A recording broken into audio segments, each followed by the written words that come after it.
Bismillahirrahmanirrahim. Assalamualaikum warahmatullahi wabarakatuh. Kami dari kelompok 6 ingin membahas tentang reproduksi dan perkembangan makhluk hidup yang disusun oleh Siti Alfian Nursanti, Thalia Rifka Anissa, Tegar Maulana Ihsyani Ramadan. Tujuan makhluk hidup bereproduksi. Makhluk hidup melestarikan jenisnya dengan cara berkembang biak. Manusia, hewan, dan tumbuhan yang telah dewasa melakukan proses berkembang biak untuk menghasilkan keturunan. Oleh karena itu, anak merupakan generasi yang meneruskan kehidupan suatu jenis makhluk hidup. Jika suatu makhluk hidup tidak dapat berkembang biak, jenis makhluk hidup tersebut akan terancam punah. Selanjutnya adalah tipe pembelahan sel. Apa itu pembelahan sel? Pembelahan sel adalah suatu proses yang membagi satu sel induk menjadi 2 atau lebih sel anak dengan cara membelah diri, baik itu pada organisme uniseluler maupun multiseluler. Pembelahan sel itu terjadi melalui tahap-tahap tertentu. Setiap tahap pembelahan bertujuan mengatur informasi genetik induk yang akan diturunkan kepada sel anakan. Berdasarkan ada atau tidaknya tahap-tahapan pembelahan, di sini tipe pembelahan sel dibagi menjadi 3, yaitu amitosis, mitosis, dan meiosis. Yang pertama adalah pembelahan mitosis. Apa itu pembelahan mitosis? Yaitu pembelahan yang menghasilkan sel anakan dengan materi genetik yang identik dari sel induknya. Pembelahan secara mitosis ini umumnya terjadi pada organisme yang mengalami pertumbuhan, perbaikan, atau reproduksi aseksual. Pada pembelahan mitosis ini juga terjadi, yaitu kariokinesis dan sitokinesis. Apa itu kariokinesis? Kariokinesis adalah pembelahan inti menjadi 2, sedangkan sitokinesis adalah pembelahan sitoplasma sel. Tahap-tahap mitosis ada 4, yaitu profase, metafase, anafase, dan telofase. Pembelahan meiosis. Meiosis atau pembelahan reproduksi adalah pembelahan yang menghasilkan sel anakan dengan jumlah kromosom setengah jumlah kromosom sel induk. Pembelahan meiosis sangat penting bagi organisme yang berkembang biak secara seksual, yaitu dalam proses pembentukan gamet atau gametogenesis. Meiosis sendiri mengalami pembelahan inti 2 kali, sehingga satu sel diploid akan menghasilkan 4 sel haploid. Tahapan pembelahan sel pertama disebut meiosis pertama, dan tahapan sel pembelahan kedua disebut meiosis kedua. Proses pembentukan spermatozoa. Proses pembentukan sperma juga disebut dengan spermatogenesis. Proses pembentukan sperma ini terjadi di dalam tubulus seminiferus secara bertahap. Sel induk sperma mengalami pembelahan secara mitosis, membentuk spermatosit primer. Selanjutnya mengalami pembelahan meiosis tahap 1, membentuk 2 spermatosit sekunder yang bersifat haploid. Kemudian mengalami pembelahan meiosis tahap 2, yaitu membentuk spermatid. Akhirnya mengalami perkembangan sehingga terbentuk menjadi 4 sperma atau yang disebut dengan spermatozoa yang sudah matang. Spermatogenesis ini dipengaruhi oleh beberapa hormon. Ini ada 2 hormon. Dan kedua hormon tersebut dihasilkan oleh kelenjar hipofisis anterior. Spermatogenesis terjadi melalui 3 tahap, yaitu tahap penggandaan, tahap pertumbuhan, dan tahap pematangan. Tahap penggandaan, sel primordial mengalami pembelahan mitosis berulang-ulang dan membentuk spermatogonia. Tahap pertumbuhan, spermatogonium bersifat diploid. Spermatogonia tumbuh dan berkembang membentuk spermatosit primer atau diploid. Tahap pematangan, spermatosit primer membelah secara meiosis, membentuk 2 spermatosit sekunder atau haploid. Selanjutnya, spermatosit sekunder membelah secara meiosis, membentuk 4 buah spermatid atau haploid. Setiap spermatid akan berdiferensiasi menjadi sperma haploid. Seorang pria normal mampu menghasilkan 20-40 juta sel sperma dalam setiap mililiter cairan semen. Proses pembentukan ovum.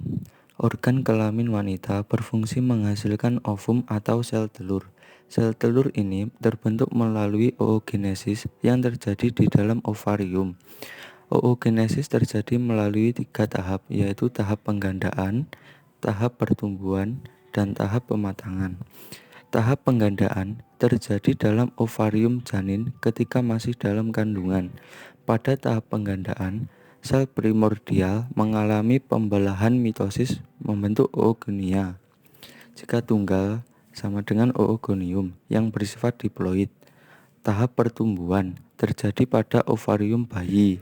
Pada tahap pertumbuhan, oogonium mengalami pembelahan mitosis membentuk oosit primer atau diploid. Oosit primer berada dalam keadaan dorman atau istirahat sampai anak perempuan mengalami masa puber. Tahap pematangan dimulai pada masa puber. Pada masa puber terjadi perubahan hormonal dalam tubuh anak perempuan. Perubahan tersebut mengakibatkan oosit primer membelah secara meiosis 1, menghasilkan oosit sekunder atau berukuran besar dan badan polar 1 berukuran kecil. Oosit sekunder berhenti mengalami pembelahan saat terjadi ovulasi. Pembelahan meiosis 2 ini kemudian dilanjutkan setelah sel telur mengalami fertilasi. Proses perkembangan embrio. Proses perkembangan embrio ini terjadi ketika sel-sel bagian dalam blastula berkembang menjadi calon embrio. Embrio dilindungi oleh 2 lapisan, yaitu lapisan luar dan lapisan dalam. Karena memang semua bagian tubuh manusia itu terbentuk dari ketiga lapisan ini, yaitu ini bisa dilihat sendiri, ada ectoderm, endoderm, dan mesoderm. Lalu embrio akan melepaskan hormon, dan hormon ini terus meningkat hingga sekitar hari ke-70 dan akan menurun selama sisa kehamilan. Tipe pembelahan pada zigot. Pembelahan sel berulang-ulang. Zigot membelah menjadi 2 sel, kemudian membelah lagi menjadi 4 sel. Selanjutnya terjadi pembelahan sel menjadi 32 sel yang berkelompok seperti buah arbei yang disebut morula.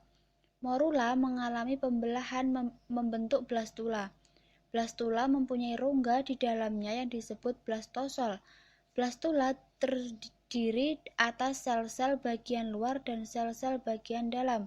Sel-sel bagian luar disebut trofoblast. Trofoblast membantu implantasi blastula pada uterus. Selanjutnya, trofoblast berkembang membentuk plasenta dan membran kehamilan. Fase morula. Sebelum fase morula terjadi, yaitu terdapat fase pembelahan telur yang tidak terdeteksi dalam pengamatan karena proses yang sangat cepat. Menurut Pangreksa et al. 2016 bahwa perkembangan embrio terdiri dari beberapa tingkatan atau fase. Yang pertama adalah fase pembelahan dari 2 sel sampai 64 sel. Kedua adalah fase blastula dengan pembelahan 128 sel sampai sekitar 1000 sel. Ketiga adalah perisai embrio. Kemudian yang keempat grastula, kelima periode segmentasi, dan yang terakhir adalah fase embrio menetas menjadi benih. Fase morula dalam perkembangan embrio ikan dapat terlihat dengan jelas memiliki ciri sel dalam telur membelah. Pembelahan ke-32 sel dan membelah membentuk lapisan kedua di bagian kutub yang terlihat kurang jelas.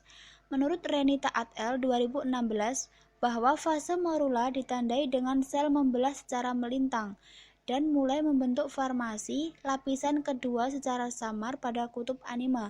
Fase morula berakhir apabila pembelahan sel sudah menghasilkan blastomer yang ukuran sama tetapi lebih kecil. Sel tersebut memadat untuk menjadi blastodix kecil membentuk 2 lapis sel. Fase gastrula. Perubahan ciri pada fase gastrula terlihat jelas, yaitu adanya pergerakan sel yang memutar. Fase gastrula merupakan awal mula terbentuknya organ-organ larva ikan tawes. Menurut Farida, bahwa pada awal fase ini blastoderma menutupi hampir seluruh kuning telur. Bagian yang tidak menutupi kuning telur dinamakan blastopor. Jaringan luar embrio terus berkembang mengelilingi kuning telur. Setelah jaringan menutupi seluruh kuning telur, terbentuklah perisai embrio pada kutub anima.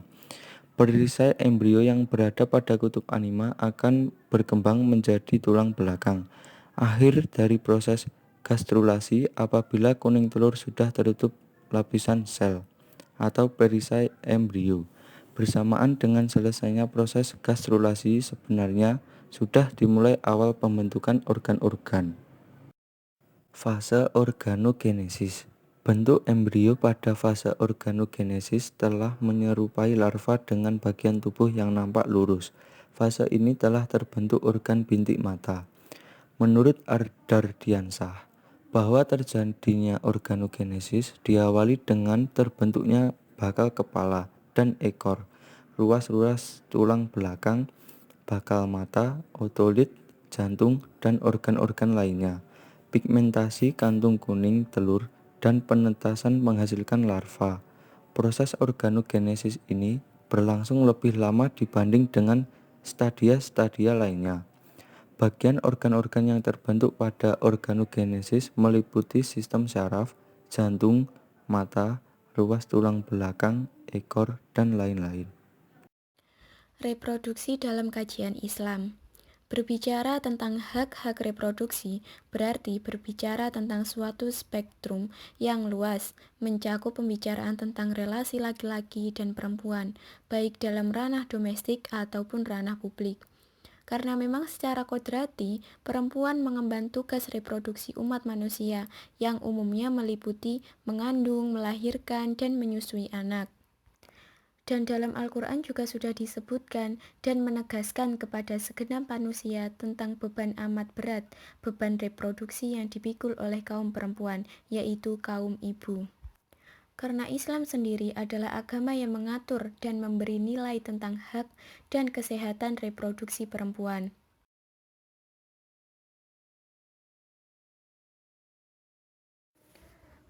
Cukup sekian dari kami kelompok 6. Mohon maaf apabila ada kekurangan dalam hal menjelaskan. Sekian dan terima kasih. Wassalamualaikum warahmatullahi wabarakatuh.